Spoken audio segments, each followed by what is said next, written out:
Thank you, everyone, for being here with us, from everywhere, to the ones that we know and the ones who are yet to be known to us. Thank you for joining, for supporting. It's an honor to continue this journey for already 15 days with all of you. We will start the meeting as usual with a prayer, with the poetry in Arabic first. To remember all of the languages of this land.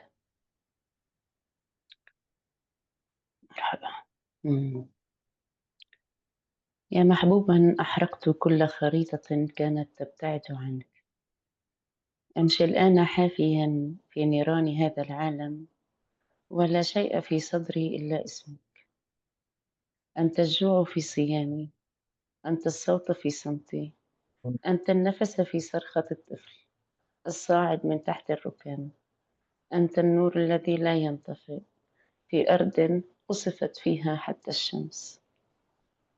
اكسرني من جديد حتى لا يبقى مني إلا دعاء.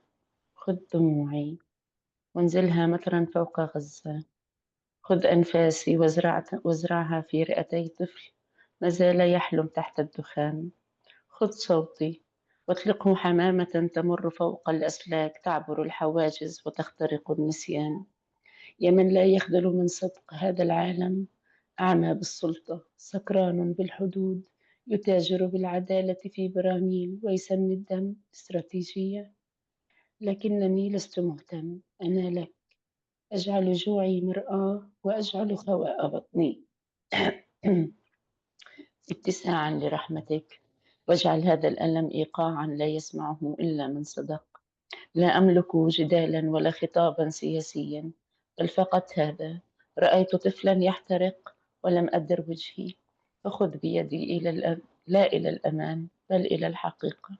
خذني إلى موضع الجرح، إلى حيث ترتفع الصلاة لا كقصيدة بل كسيف من نور. دع غزة تحيا، دع الأطفال ينامون، دع الأرض تتنفس، واجعل العدل ينسكب كالعسل من خلية مكسورة. صمت عن الطعام 15 يوما، لكنني أحببتك منذ قرون، فليكن ذلك كافيا ولترتجف السماوات.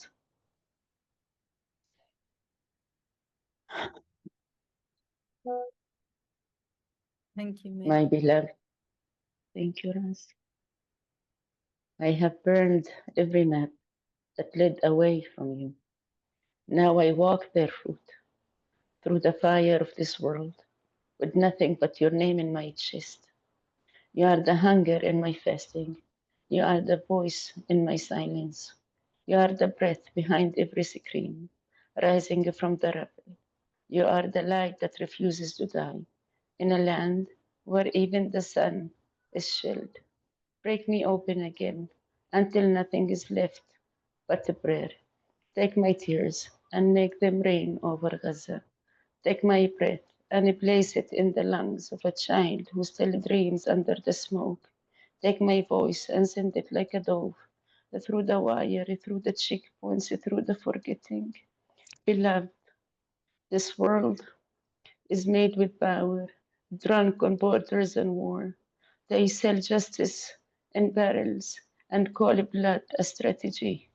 But I am not theirs, I am yours. Let your hunger become a mirror. Let the emptiness in my belly reflect the vastness of your mercy. Let the ache be a rhythm only the brave can hear. I have no argument to offer, no politics, only this. I have seen a child on fire, and I have not turned away. So guide me, not to safety, but to truth. Guide me to where the wounds is. Guide me to where the prayer must rise, not as poetry, but as a sword of light. Let Gaza live. Let the children sleep. Let the earth breathe. Let justice pour like honey from a broken hive. I have fasted for 15 days. but I have loved you for centuries. Let that be enough to shake the skies.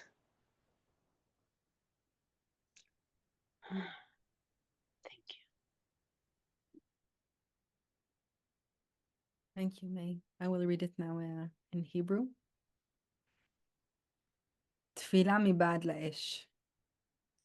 אהובים, שרפתי כל מפה שהרחיקה אותי ממך. עתה אני הולך יחף, מבעד לאש העולם הזה, אם לא כלום מלבד שמך על חזי. אתה הרב בצומותיי, אתה הכל בשתיקותיי. אתה הנשימה שמאחורי כל זעקה, הנישאת מן ההריסות. אתה האור שמסרב למות, בארץ שבה גם השמש מופגזת. שבור אותי שוב, עד שלא יישאר דבר מלבד תפילה. קח את דמעותיי, הפוך אותן לגשם מעל עזה. קח את נשימתי, והנח אותה בריאותיו של ילד, שעדיין חולם תחת העשן. קח את קולי, ושלח אותה כיונה, דרך התיל, דרך המחסומים, דרך השכחה. אהובים, העולם הזה משוגע מכוח, שיכור מגבולות ומלחמה. הם מוכרים צדק בחביות וקוראים לדם אסטרטגיה, אבל אני לא שלהם, אני שלכם. תן הרעב שלי להיות למראה. תן הריקנות בבטני לשקף את עוצמת רחמך. תן הכאב הזה להיות קצב שרק האמיצים יכולים לשמוע. אין לי טיעון להציע, אין לי פוליטיקה, רק זה, ראיתי ילד בוער, ולא הפניתי עורף. לכן, הנחה אותי, לא לביטחון כי אם לאמת. הנחה אותי אל מקום הפצע, הנחה אותי למקום שבו תפילה חייבת לקום, לא כשירה, אלא כחרב של אור. שתחיה עזה, שילדים ישנו, שהאדמה תנשום, שהצדק ישטוף כדבש מכוורת שבורה. צמתי 15 ימים, אבל אהבתי אותך, אתכם, מאות בשנים. מי ייתן וזה יספיק בכדי לטלטל את השמיים.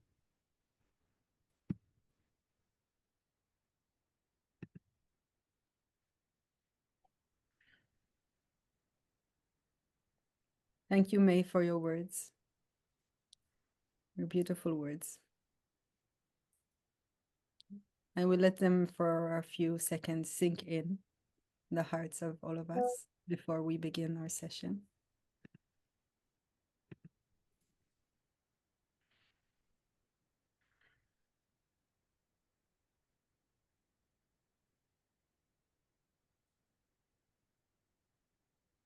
And I want to invite everyone sitting here with us to take a moment, and maybe we can even put a hand on our heart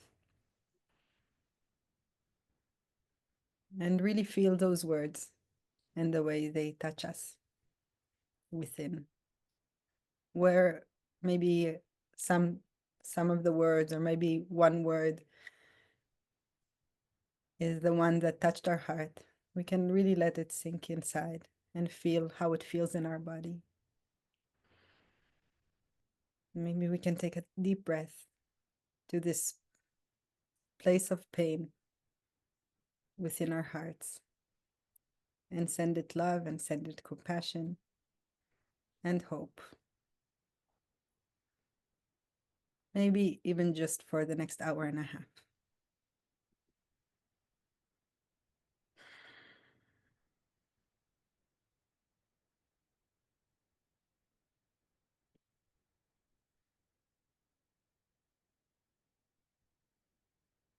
I want to thank everyone who chose to join us today. This is the 15th day of the hunger strike for Gaza. And soon I will let David, and if May wants to add more, talk about the hunger strike and what we're trying to achieve. But I want to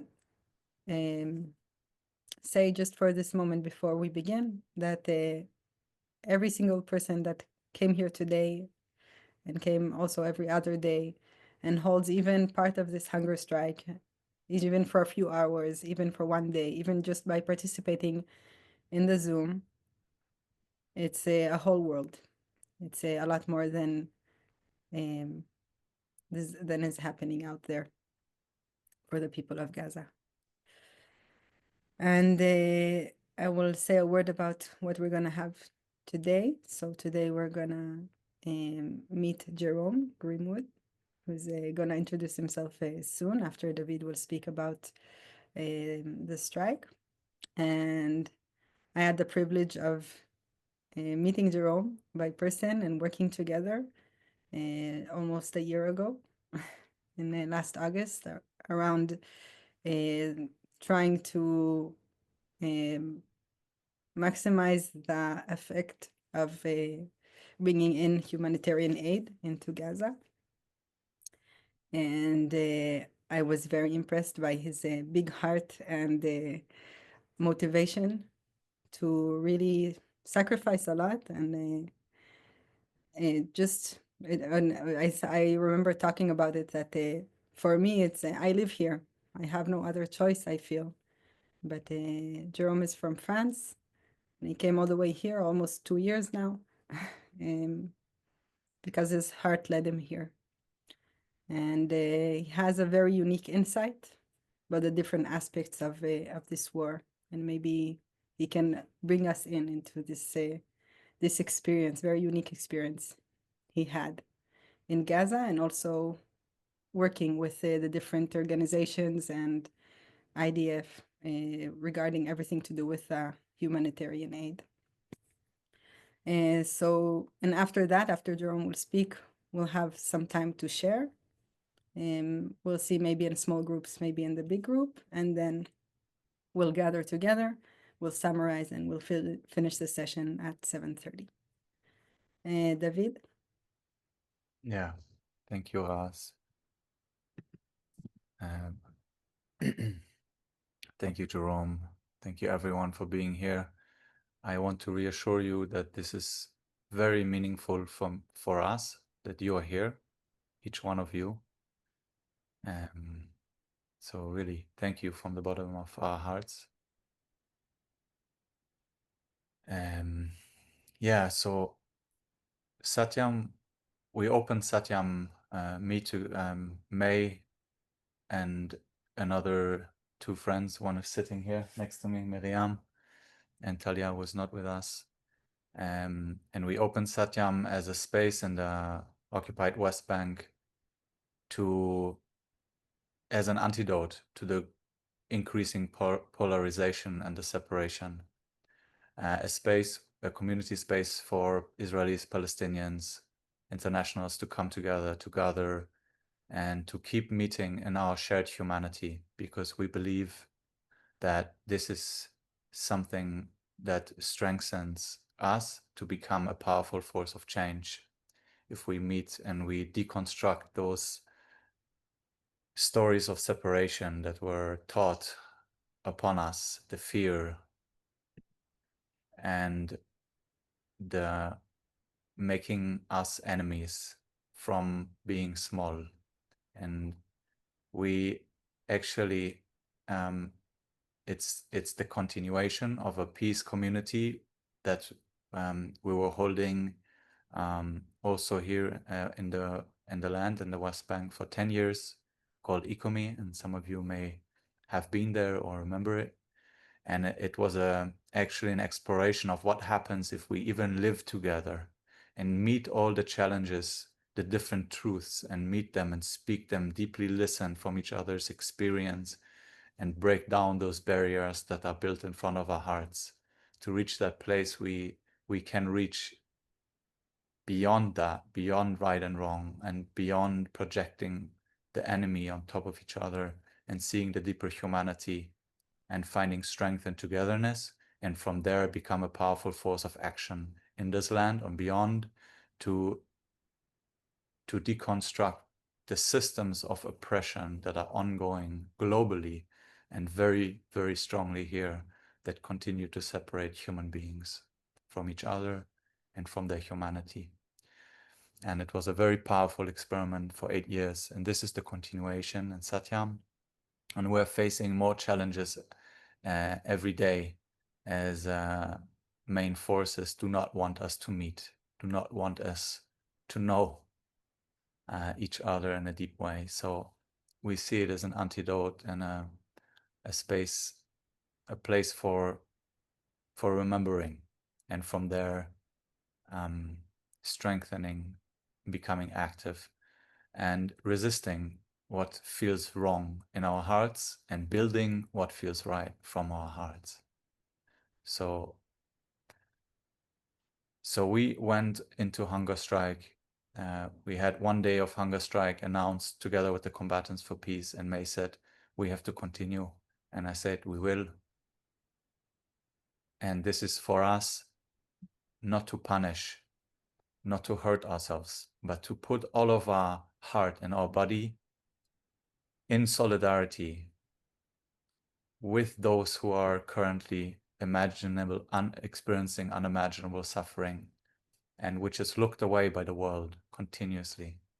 So to bring awareness and bring action. So we're calling everyone to join our hunger strike or join our movement. Even, and so beautifully, Marie said it, who's also here, and the end of last call, if you cannot hunger strike for a long time, or you believe that doesn't suit your life, you can just, even as a spiritual practice of putting your heart in solidarity, just leave out something that brings you into a place of inconvenience to feel what it means to not have, and through that crack your heart in a deeper way. So that's the invitation.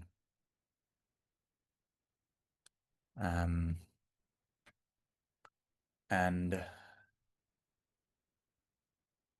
we are intending for this movement to become even more global. It is already global. We ask you to join us, to do whatever you can in your sphere of influence, because there is no one else. We have to be. We believe that we are the ones who we are waiting for a different world. So if we don't show up, no one will. And if we do, we can inspire so many others to do so. And we strongly believe in each one of you. There's a reason why you're here. There's a reason why you can allow yourself to feel.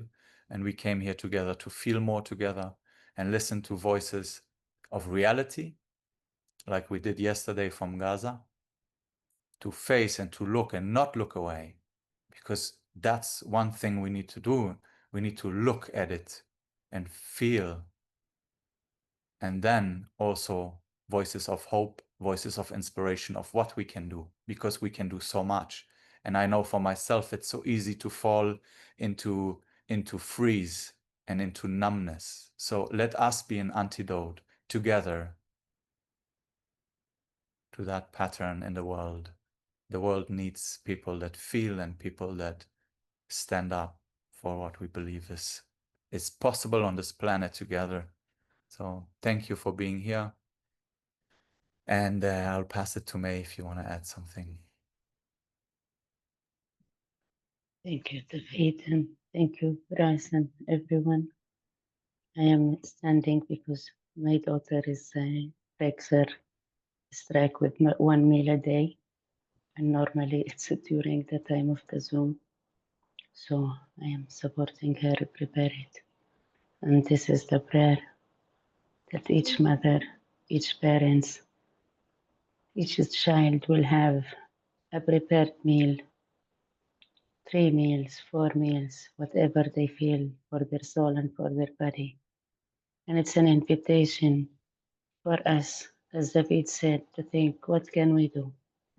What can I do? How can I support? How can I do it? What can I say?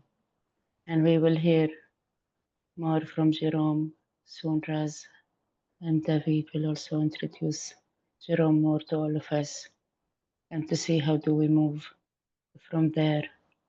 It's an honor again to have each and every one of you, to the ones that just joined, and to the ones that continuously come.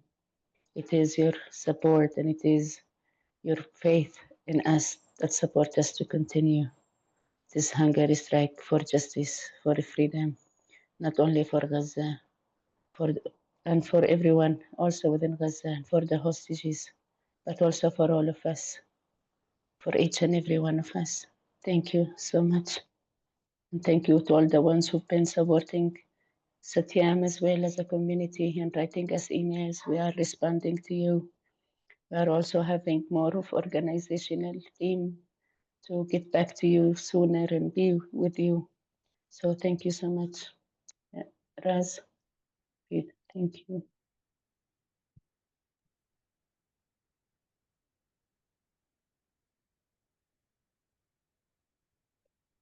Okay, so as I said, so we'll meet Jérôme now. We'll listen to his story. Until now, it was an inspiration to me. I hope it will be an inspiration to all of us sitting here. And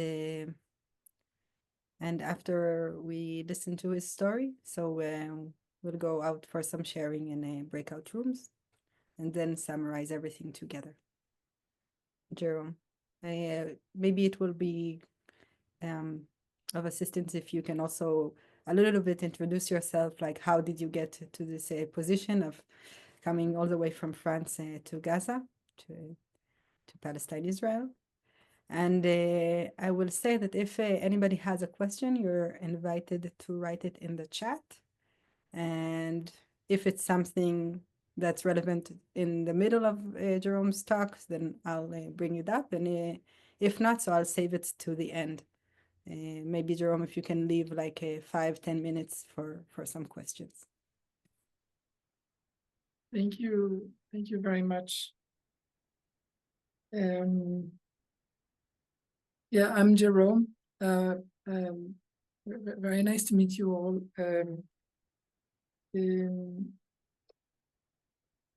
So I'm a humanitarian worker. I'll introduce myself a little bit where I come from, because I think it's important in this discussion. I'm no source of inspiration, but you definitely inspire me for what you do. That's what I want to start saying. So I was born in France in a rural area on a farm. I'm on a farm now, actually. I'm back in France. And I have no connection with Israel and Palestine, per se. I was born a Christian. I have Jewish friends, Muslim friends. But I have no personal connection with what you call the land. And I love that you say the land. You don't say my land, you say the land. And it's indeed, it is a land when you go there. I feel also it is the land. And so what did connect me to Israel and Palestine? Of course, my country is free first, and my personal journey. When I was a young adult or a teenager, at school, you learn about the Second World War, the Holocaust, the responsibility of your own country, France, in this tragedy. And of course, as you start being aware of yourself and your role in the world, at least I did wonder very, very early, what would have I done if I had been a young adult during the war? That has been a question very, very deep in me. And I wanted to answer to the question whether or not I would have protected Jews during the war. So very early, that was a question within me. And one of the reasons why I became a humanitarian worker is definitely to answer that question every day. So that was one connection. And then, of course, I go to the university. I get very much interested or caught in the world as it is. We are in the early 2000, fall of the wall, the Berlin Wall, and then the war in ex-Yugoslavia, and then. And I get very interested in what's going on around me. And I remember being with my girlfriend, listening to the radio every day in 2002 during the Rampa operation, during the Second Intifada. And of course, I had to think, what do I do now? I'm hearing violations every day. I'm witnessing it from the distance, but I'm a person of this world. What do I do now? And what I do decide to do, so I am in my 20s, I go by bus to Israel and Palestine. So I traveled from France by bus to Israel and Palestine, and then I joined the ambulance services of the Palestinian Medical Relief Committees. And I was facilitating the crossing of ambulances at the checkpoints around Nablus during that time in 2003, early 2003. So I was basically going forward, meeting soldiers and engaging, creating trust, rapport, dialoguing so that this ambulance with someone wounded inside can go through. That was the aim. And so I stayed there for many months until my visa expired. And then I was denied entry for 3 years in Israel. I could tell that story afterwards. I decided to join the Red Cross, and through the Red Cross, I came back to Israel and Palestine for 4 years as a delegate of the Red Cross between 2006 and 10. And then I've carried on my work elsewhere in South Sudan, in Central African Republic, as a humanitarian worker. The war, the 7th of October. And again, what do I do? So I decided to join the United Nations, and my work as explained by Raz is basically to dialogue with parties to the conflict, both parties to the conflict, to facilitate the entry and delivery of humanitarian assistance in Gaza. So I did that from Jerusalem and from also a military base between Ashdod and Ashkelon. This is where we met with Raz. And then I did that in Gaza for 7 months. So this is my role. And I came back to France, but just now I'm doing also the same from the distance for Doctors Without a Border. And I might come back to Gaza next month.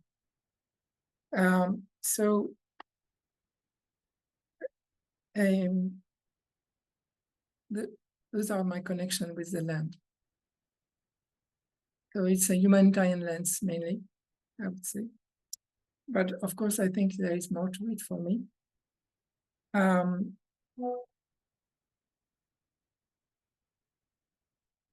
I want to tell you about my experience in this dialogue with the parties to the conflict. It's not an easy dialogue. It's not an easy dialogue because we as humanitarians are seen as sided, as biased, as leaning towards Palestinians. And there are many reasons for that. One reason is that we stand for the compliance of international norms like the Geneva Conventions. And of course, at the moment, there are more violations on one side than the other. So it creates that feeling that, yes, we are tempted, we are.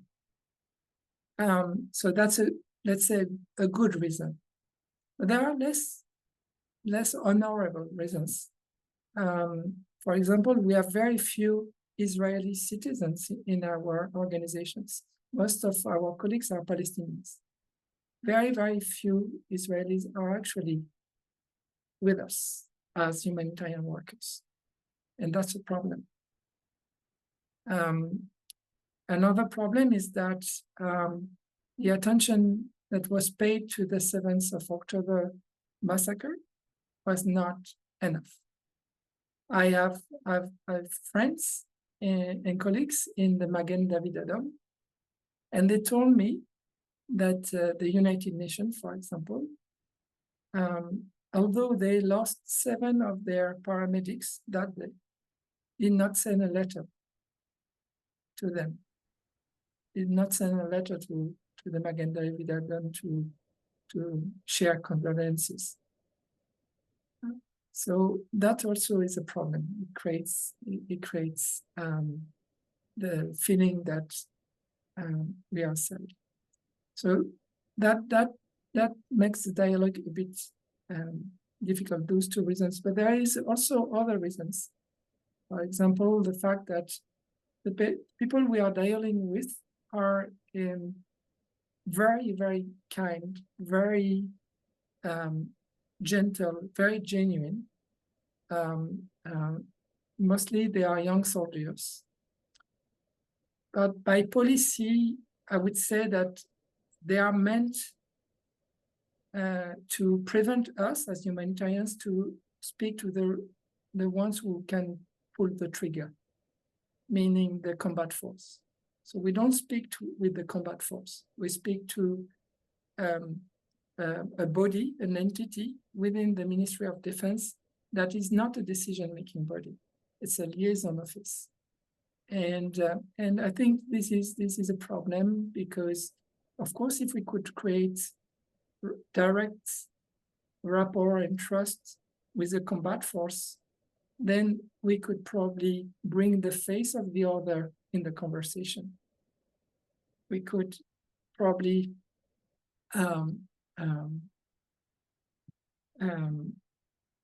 create change. At least that's my belief. So per design, on purpose, we were not able to engage with the ones who decide, which was not the case where Raz and I met, because we were actually with the divisions and with the ones having decision-making power. It was a very different environment, which was very confusing.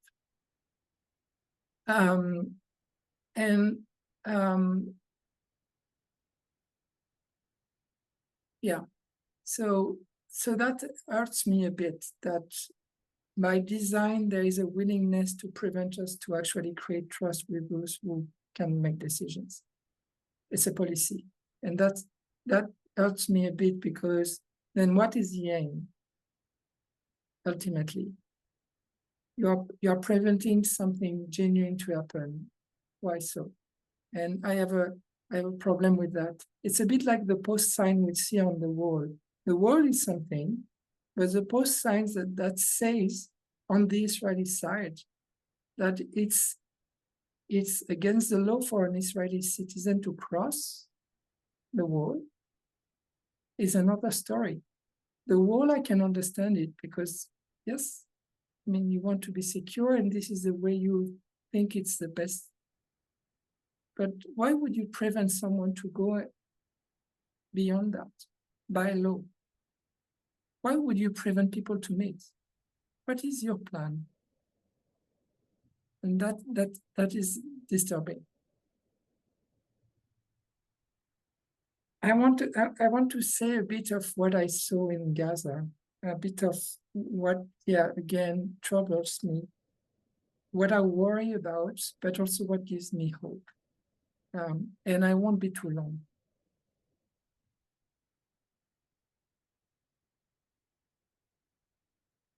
What I see in Gaza, I look younger than I am. I'm almost 50. So I've been working 20 years now in this field. So I've seen violence before. I've seen civilians being caught in war before. But what I see now is beyond what I've seen before. Not only the scale of violence, but also the violence that I've seen before was carried by rebel groups, by mercenaries. And here it's part of it is carried out by a regular army of liberal democracy. So it could be my army, basically. It's the same. So what I witness is what a democracy can do. And it worries me a lot. Worries me a lot to see that there is no distinction between civilians and combatants. 10 minutes before I entered this call, I received a message from my colleague from Doctors Without a Border of what we call a mass casualty incident.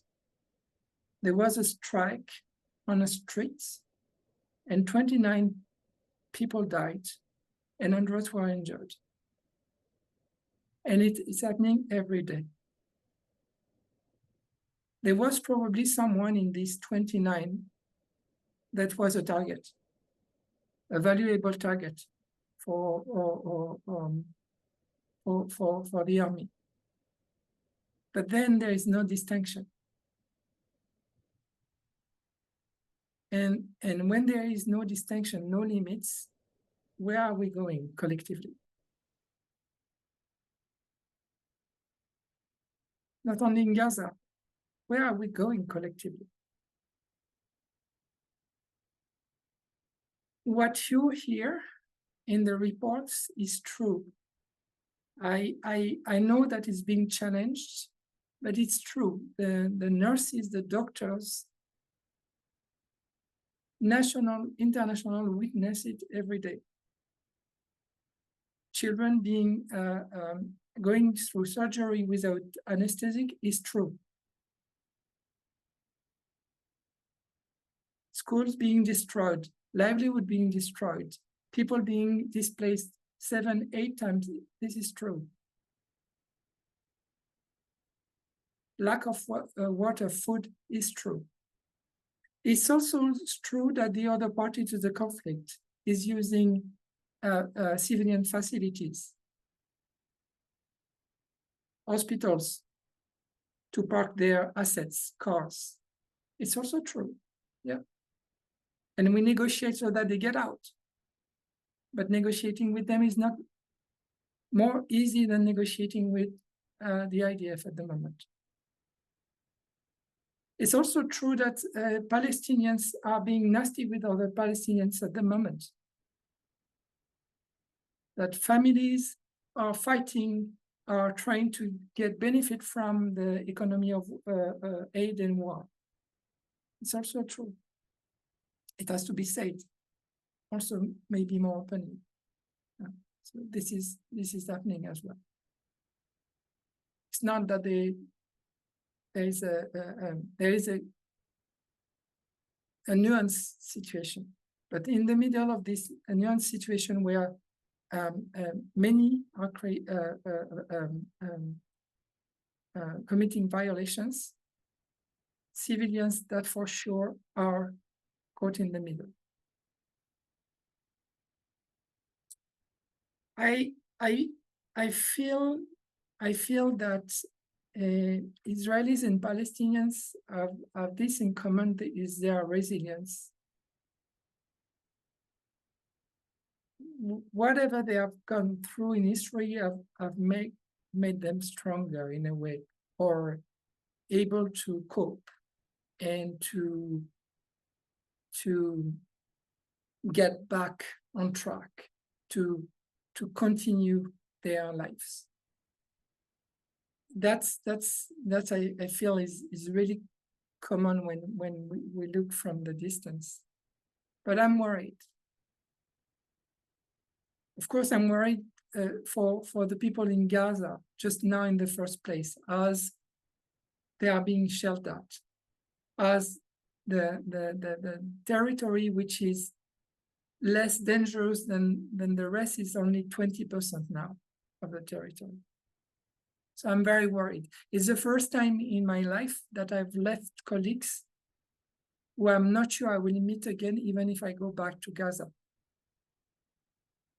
It's the first time. But I'm also worried for Israel. I'm worried for Israel. I'm worried for Jewish. I am worried about the level of hatred that this is being created just now. I'm worried about what I hear in the street when I'm back, where people are confused, where people are not able to make distinctions themselves anymore.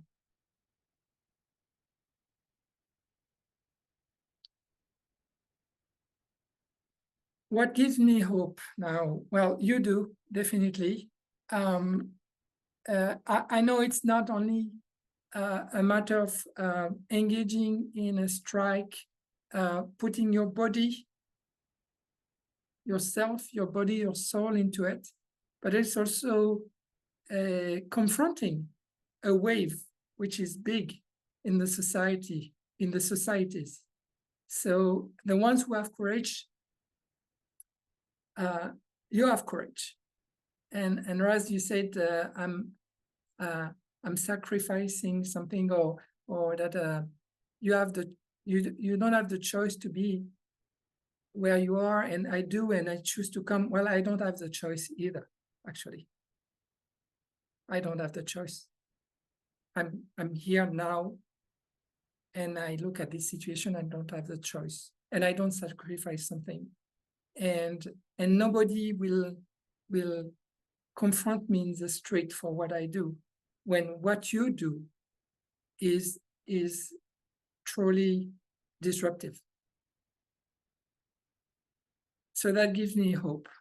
What gives me hope as well is the people I meet in this daily civil-military dialogue. So every day I meet with colonel from the CLA, major from the CLA, lieutenants, and they are good people. They are good people. They don't wake up in the morning thinking that they want to kill someone. What I hope is that they take this goodness to resist at some stage. They take this goodness to say,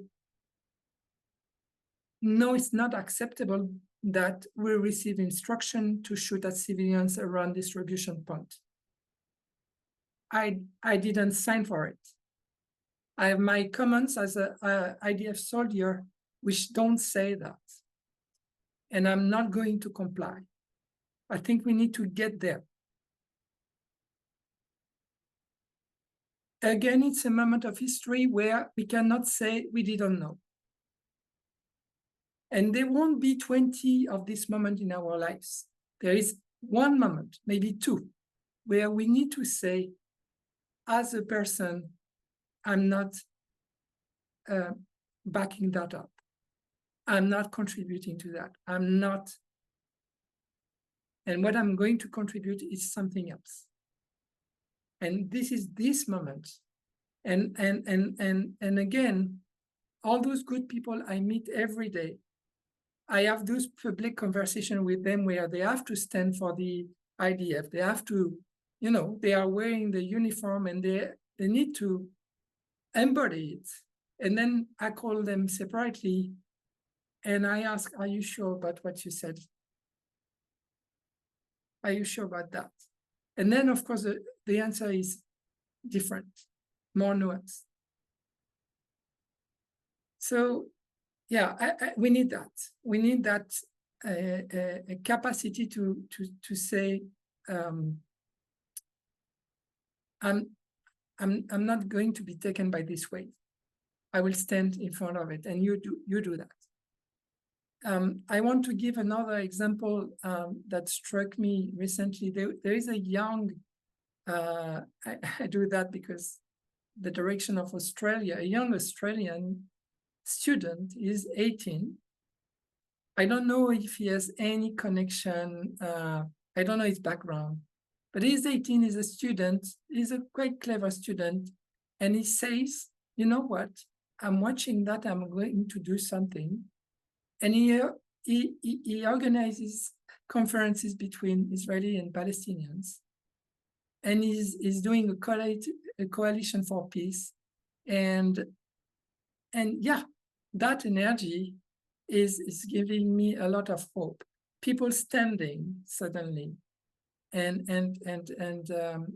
voicing their not only their concerns but also their hopes. Yeah. Thank you.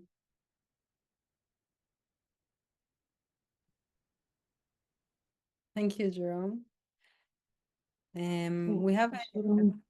a few more minutes, so maybe if anybody has a question, you can also just talk it out, or you can also send it in the chat box, and I'll say it for you.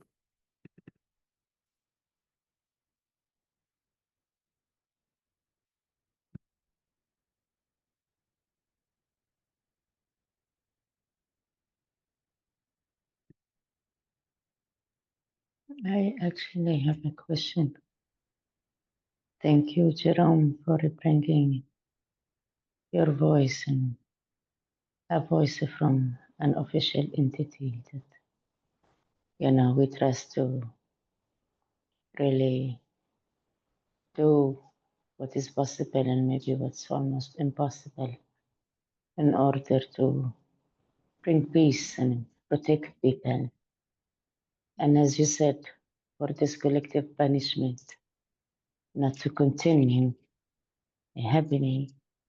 And my question to you, you saying the hunger strike and what we have been doing for the last 15 days, how would you advise us to move it in a way that we will actually get more people such as yourself, or even people with more power within, not power, within the UN to move, or within other entities to move? What would be a wisdom that you would share with us that would guide this hunger strike to really arrive to the intentions that we set, which is justice, ceasing fire, ending the starvation, humanitarian aid?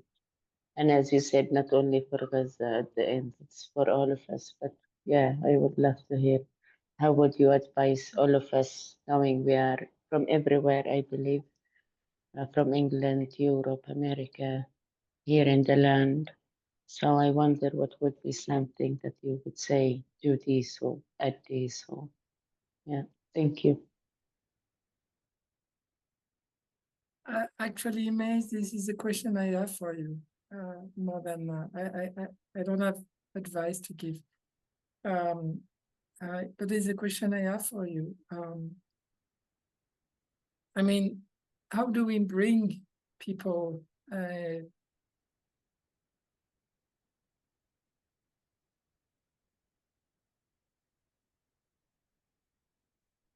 how do we bring people in this movement?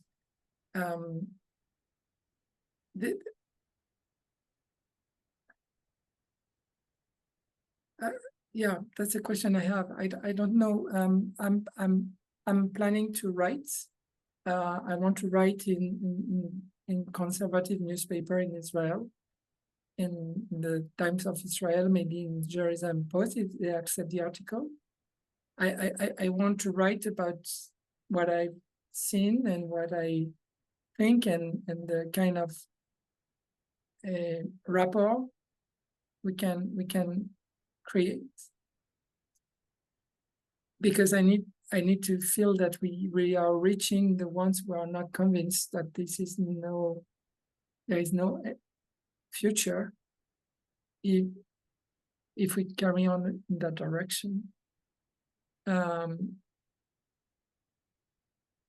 But I feel a bit powerless as well, in terms of every day when when I sit at this negotiation table, I come in good faith. So I come with the willingness to find a solution to a problem that is okay for everyone. This is what negotiation is about. It's okay for you, it's okay for you, it's okay for me. So we can move on. Every day I come with this spirit, not a spirit of finding where someone did wrong or failed, but a spirit of finding solutions for the future that works for everyone. And the policy is not allowing that at the moment. And I don't see the bridge. I don't see how to find the bridge.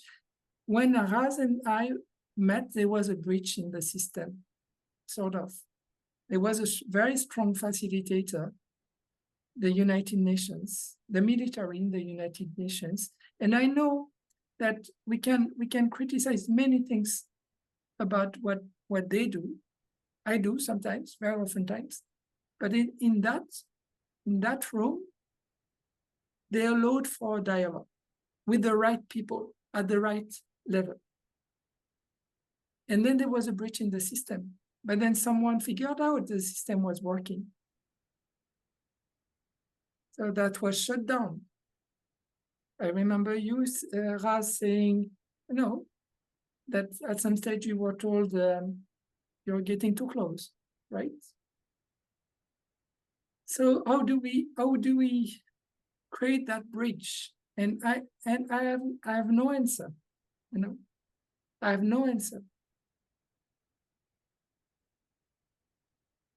And that is difficult. Usually you always find a way. If you can't go right, you go left, or you go upward, back, down, you find a way. But I don't find a way. We don't find as humanitarians, it's beyond us. I am wondering about the power of nonviolent dialogue and resistance in such negotiations, or if we can take a part in such a big negotiation, holding actually and facilitating the dialogue, since we are Israelis and Palestinians in the field of many years. Like, I know it's I just want to challenge the conversation to see how can we take a political role as well as in the non-violent resistance and dialogue that we stand on, and we bring for many years to the land. Could it be actually used? Could we have a door into all of these?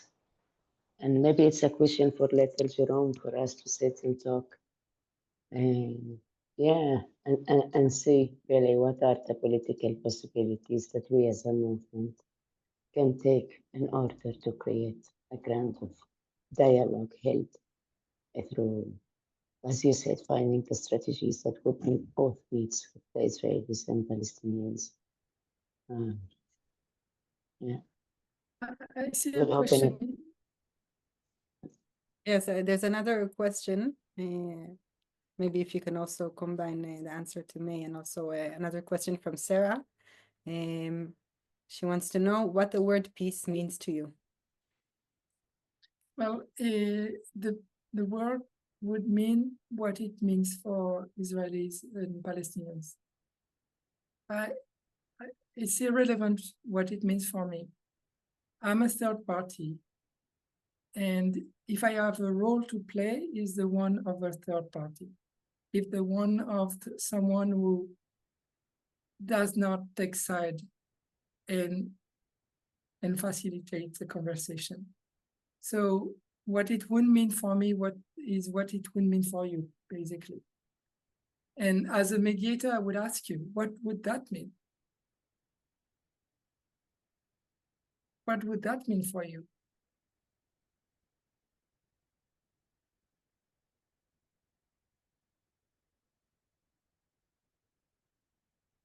Jérôme, before we finish and break out to sharing room, maybe you can also share what gave you hope, like being there in Gaza, seeing all these really horrible sceneries, things that I think most of us can't even imagine, and being and seeing that with your own eyes. What gives you hope in these moments?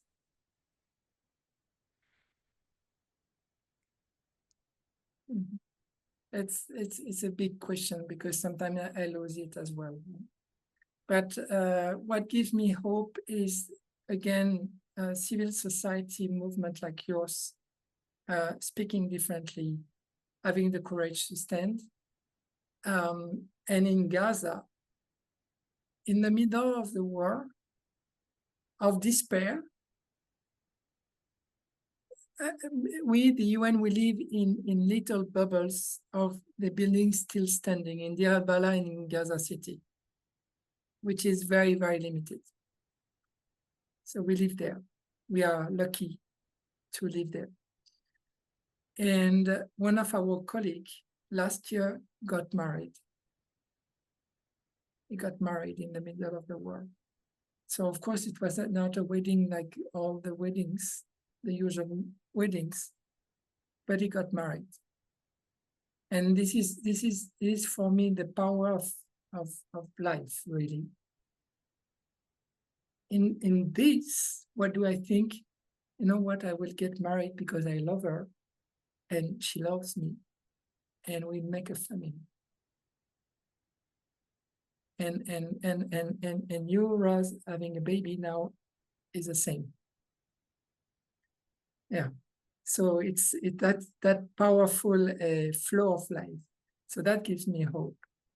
I have to say, and sorry to say that I'm very critical of the humanitarian sector. It's becoming a business. People come there sometimes for wrong reasons. But I have to say that in Gaza, you have a huge density of extremely committed people.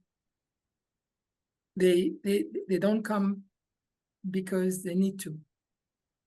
They come because they have to, because it's needed. And it's wonderful to see that power. Yeah. So that gives me hope as well. Mm. Thank you so Yeah, much. thank you, Jérôme. Maybe I just want to I'm sorry, I'm challenging the conversation a bit more politically.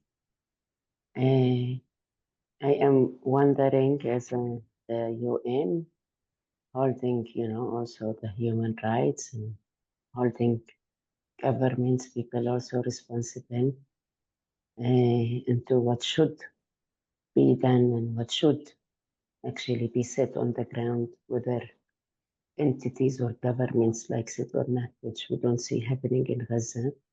This is not the fairest war, this is the thing, but it's the most extremist. It's a genocide also called. I wonder what is stopping the UN, what do you think is also stopping other big human rights organizations and from taking this fierce decision of holding everyone accountable in the ground, whether they are Palestinians or they are Israelis. It's those who are committing war crimes and those who are killing. It doesn't matter who is killing who. There are people who are killing. Yeah, it's a question like, how come this political power is not being enforced?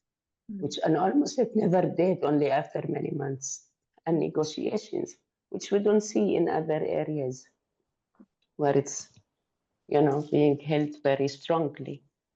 Which Fatma yesterday shared something extremely sad about the kids in the schools she's in. She said that they don't believe in human rights no more. They are tearing the books down, saying, how could they even see my hands and legs, amputated, bombardments, genocide of 2 years, starving us from hunger now in this century. So I wonder, like, how do you see it before we go to breakout rooms? I'm noticing the time, but if you can give like a small few minutes answer, and then, yeah. Thank you, Jérôme.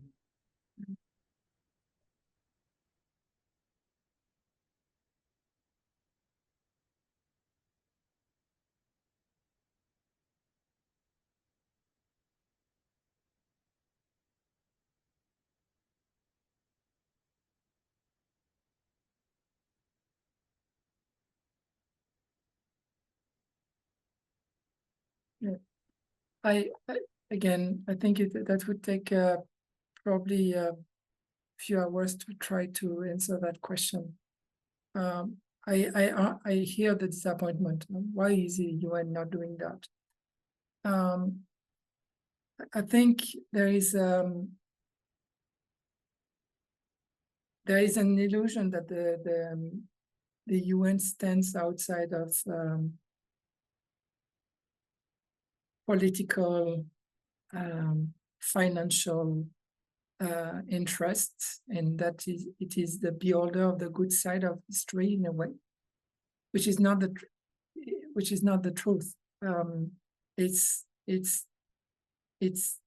torn every day by power plays that drives it in a direction or another. I've left the UN in Gaza because I could not stand anymore being silent on the reality I was witnessing.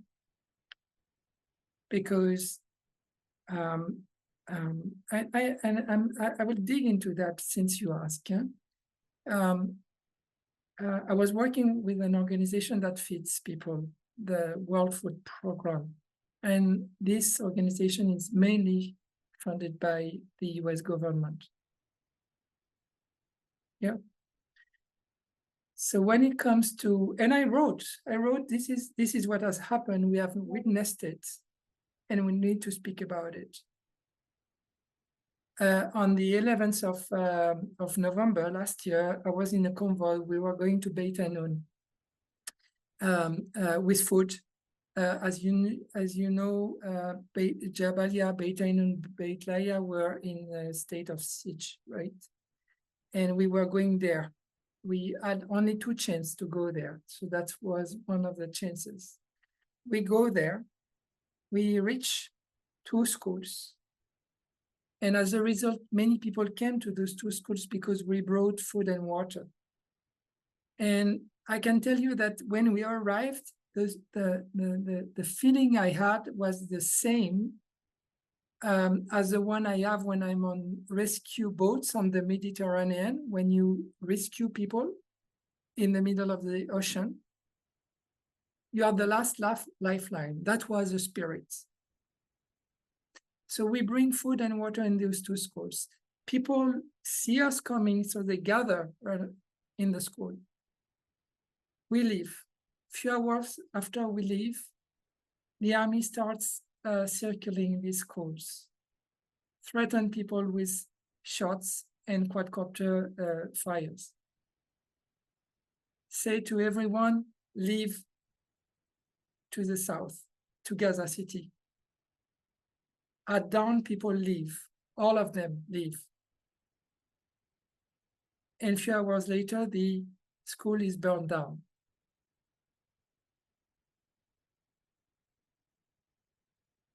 So I write, this is what has happened, this is what we have to say.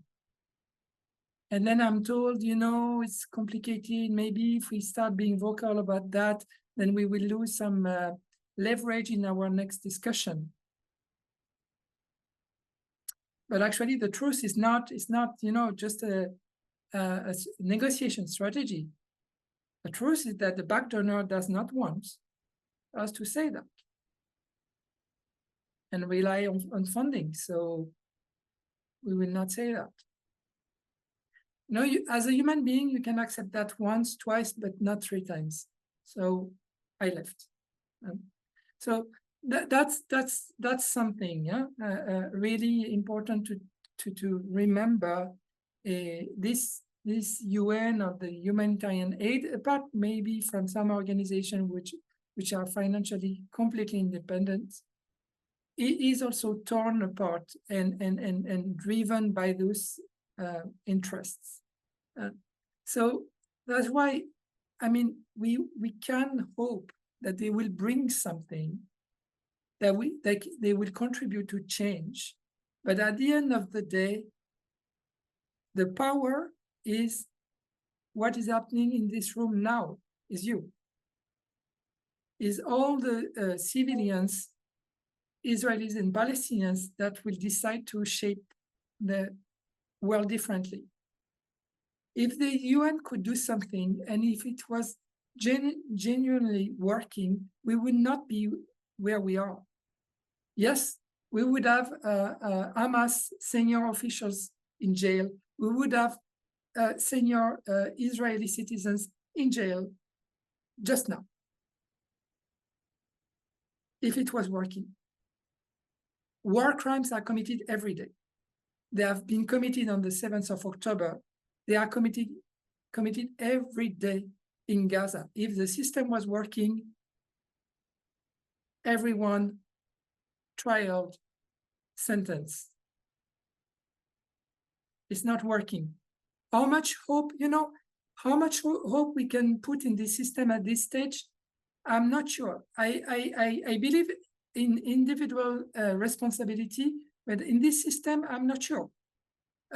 I was also a young adult when the war broke out in former Yugoslavia.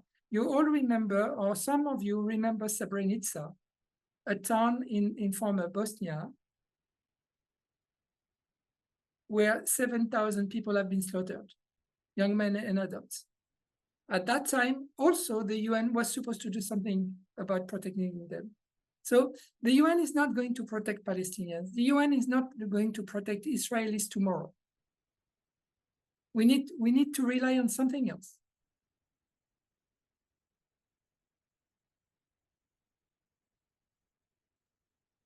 Thank you, Jérôme. Thank you for your true answer. Thank you, David.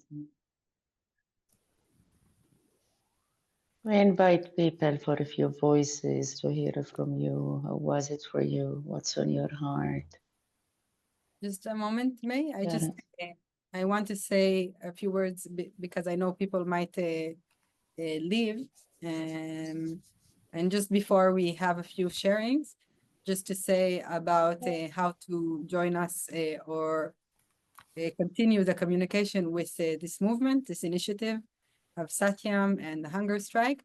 So I hope you see it on the chat box. I have a few links where you can join us on a quiet WhatsApp group, Instagram, and a Telegram and Facebook. And also there is a way you can support the campaign and other peace actions of SATYAM through PayPal. And of course, this will support hopefully larger and more expanded initiatives in the future. And we also want to support, if you have any strong feelings or understandings, even just words of hope to share on the social media, that would be a huge support to us. The more people show their voices and support this movement, also the more people can join, and this movement will just grow and grow larger and hopefully have a larger impact. You can join us, as I said, on different links in the social media. And for the last thing that we also have, you'll see the last link is a map where you can also write where you are from. And that way we can also see how wide this movement is growing around the world. And I will say that also, maybe May, can you answer Regina on the personal chat box? And I will say that after we will share, Jérôme, if it's okay with you, there are a few questions on the chat box that were left not answered. I want to give the ability to for people to leave at 7:30 if they have to, but maybe we can stay another extra 5 or 7 minutes and answer the questions that have not been answered yet regarding the talk that we had with you. So just for now, It's please, after we hear voices, right? yeah, now we'll hear just for about 2 minutes, a few voices from the sharing rooms, breakout rooms. If anybody wants to share, just spontaneously, you can turn on your microphone and share with us maybe a small anecdote that can bring the sharing rooms to the full cohort that's here with us. I don't want to, I'm sorry, I just want to say it's not about the sharing room, but it was about what you said earlier about supporting on social media. Perhaps it's an idea I had today. If there are people here in these groups on social media, maybe they could share, we could share with each other our social media handles, and then we can tag each other in posts that we make about the hunger strike, about the Zoom, and then it gets to more and more people. So if anybody wants, I'm going to do that now. I will put my social media handle, and if you're on Instagram or Facebook or anything, feel free to add me. And Okay, thank you. Maybe 1 or 2 sharings from the breakout rooms.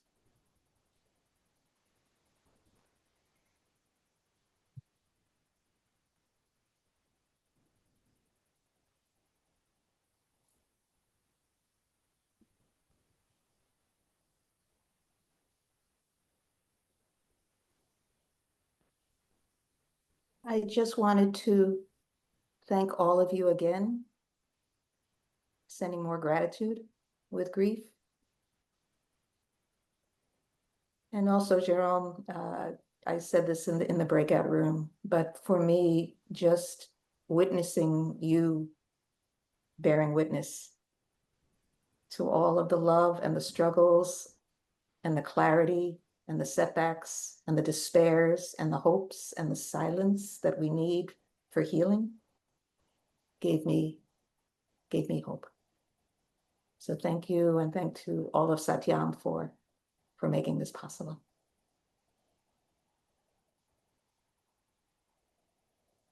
You know, something that I think I want to really acknowledge is that, first of all, the shared trauma that is in the world, and that is kind of at the core of everything, and the need to acknowledge that and to move out of the judgment and just really into a deeper humanity around all this. And the conversations like today are very important around that. And, you know, that kind of came out of, you know, what I hear too. But it's, and I do think that, you know, any way that we can support each other, because we keep talking about it as Israeli-Palestinian issue, and we know that this is a global issue. And we know, coming from the United States, how much is going on here and how much responsibility we have as humanity. And I will just add to May, our sister, our partner, our friend, our dear friend, our teacher, our colleague, and to everybody here, we're with you, and happy to help in any way that we can. Thank you. It's an honor, Stephen, Marcina, and again, I can't wait for more people to join and to listen to you, and for the film as well to be seen more in order to show what dialogue and what this resistance have came so far to actually create. And it's thanks to you, and to reconsider. It's such an honor again to have your partnership, friendship, and many healing journeys of naming the truth. Thank you. Love you. Love you. Oh, Jérôme, do you have 5 more minutes? If there are Yes. any. Okay, so if it's okay with you, then I will say goodbye and thank you to anyone who needs to leave already. And I will Thank open it. I saw Regina, you wrote a question before, and Dan, I think, wrote, and let's see if there are any other questions. Yeah, Regina Norit will be in touch with you, dear. Yeah. So, Thank you. and anybody else, and Stephen also. Yes. Yes, we're in touch. Yes. So if anybody wants, do you want me to read it? Am I pronouncing your name right, Stephen or Stefan? Okay, so you wrote, instead of a bridge, we know there are no sides between people of religions and countries, but sides of people who know the way and those who don't. Why can't we just agree on humanity to basic human rights? And we had another question from Regina to Jerome. Can you comment on the protective presence initiatives? Oh, I saw you already wrote an answer while writing. And also, I can't see it right now, but somebody asked about the current method of humanitarian aid with the new method with the organization within Gaza. And what do you think about that? Yeah, very good. I mean, just one word about the comment that was made about basic humanity. And I think Honeybee, her nickname, shared that in our group as well. And I think we have only that to hold on to at the moment. Coming back to basically what we were told as young kids, which was to relate to the other, to be kind to each other. This is how we are raised. Including a Hamas combatant, including an idea of soldier. This is how we are brought up. And we need to come back to that, to the basic human dignity. A life is a life. Because the legal framework will not help us. Politics will not help us. We have only this to hold on to, remembering, reconnecting with what we were told by our mother, our father, because that was close to the truth, I think, for all of us. And I don't see much beyond that, because I don't expect that the world politics is going to shift tomorrow. But now on practical question, protection by presence, for those who don't know, it's basically using your own body to protect people. You accompany them when they go to the field, when they harvest olives, when the kids to go to school. You are actually an international presence protecting them. As long as those who might want to attack them or misbehave, know that you're an international presence. That has to be known, of course. So this is very powerful. It works. First, because physically it protects people. Second, because it is a chance to relate with all the parties. If you approach it not as sidelining towards only the one you protect, but also reaching out to the ones that might be a threat at this moment of time, then you can create a rapport. And that was all about it when I was doing this facilitation of crossing up ambulances, basically. This is about it. And so I'm a strong believer of that. And I don't know if there were other questions. Yeah, Dan would like to engage further with on the question of the reaching section of the Israeli Republic. I'm very, very much available for that because I think it's key. So Dan, if you're still in the room, I'll leave my email here so that you can reach out.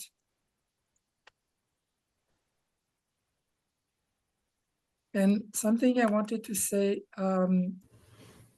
when I'm not on mission, so I'm taking care of a farm, an organic farm in France. So you're all welcome to come to the farm. It's not their land, it's a land. and you're welcome to come. We produce vegetables and we produce bread out of our cereals. So welcome. That's one thing. And when I'm not on the farm, then I'm teaching. I'm giving course to future humanitarian workers. And one thing I do is to train people on mediation, actually. And with one of the university, we would like to offer training with to Israeli and Palestinian citizens in fall. So I'll circulate that around probably through May or Raz or David. See if some of you are interested to join. Thank you. Thank you. Jerome, Yes, we would love to. Jerome, thank you again. It was an amazing sharing.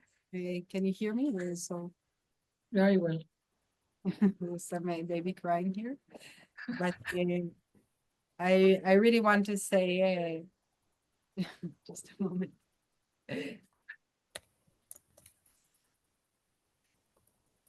I really wanted to say that again, it's very not taking for granted any action regarding what's happening today in Gaza. And I think that every movement counts, whether it's just attending and witnessing by listening and by taking on yourself a few hours of striking and volunteering and anywhere in Gaza or on the borderlines or by going to what's happening in the West Bank. So thank you, every single I want one. to add something just to that.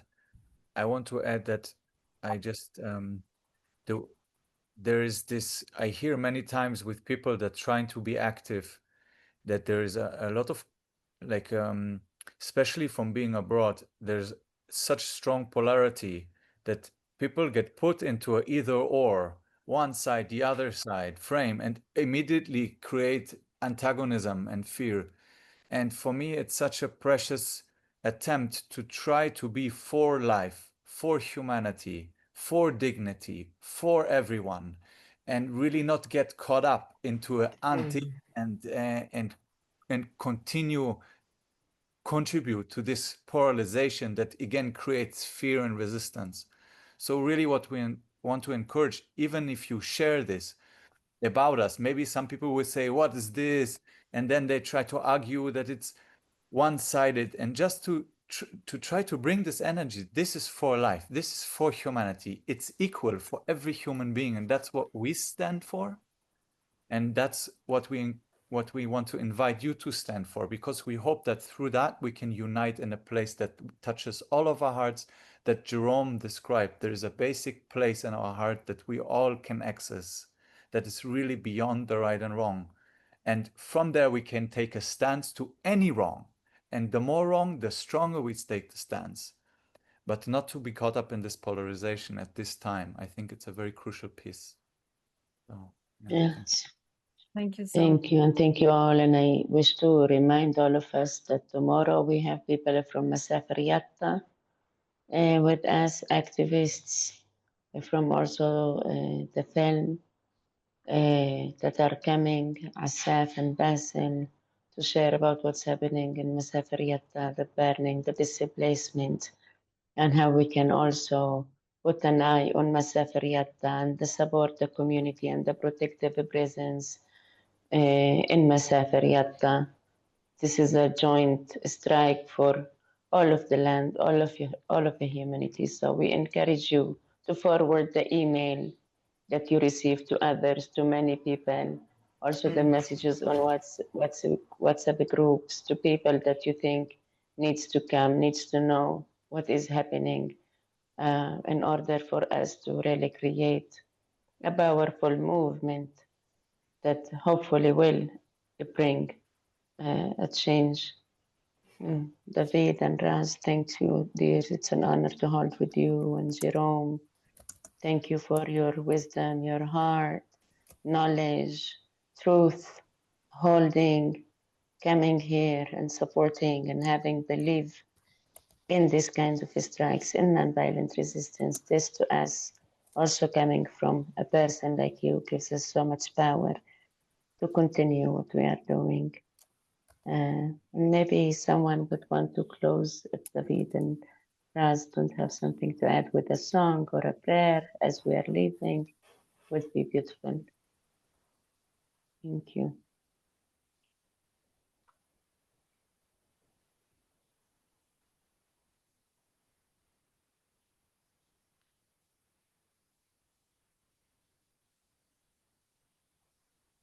Thank you to all the ones writing on the chat. Yes, Regina. She says she has a song for us. Yes. Thank you. This is a quote by the poet Adrian Rich that I've always loved, and I keep on saying, why hasn't anybody said it to music? So I did. My heart is moved by all I cannot say. So much has been destroyed.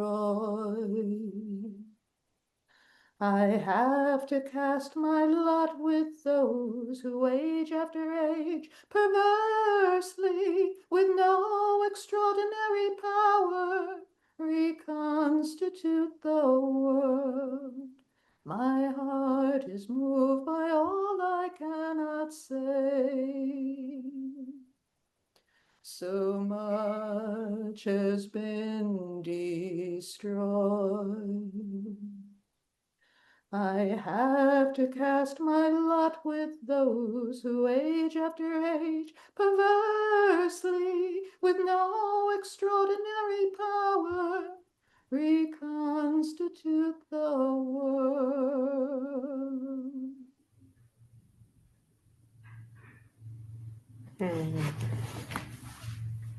That was beautiful. Oh, Thank you so much. And we always share the light that this session brought to our hearts, to our circles around us, to our families, friends, and in the end, to the whole world. Amen. thank you all. Thank you, Raz and David, everyone, Regina, Jérôme, Malcolm, Isabel, and Alexander, all of you, Sebastian, there, hands there. Good to see you again today. Ruth Thank you, and Maya. Kitty. Thank you, dear. Yeah, Norit, Sarah, Niveen, Valentina, Felix, all of you, thank you. Thank you for staying. Yeah, Isabel, thank you all. And we look forward to seeing you tomorrow and to ending this oppression system and togetherness until we meet to celebrate. Thank you.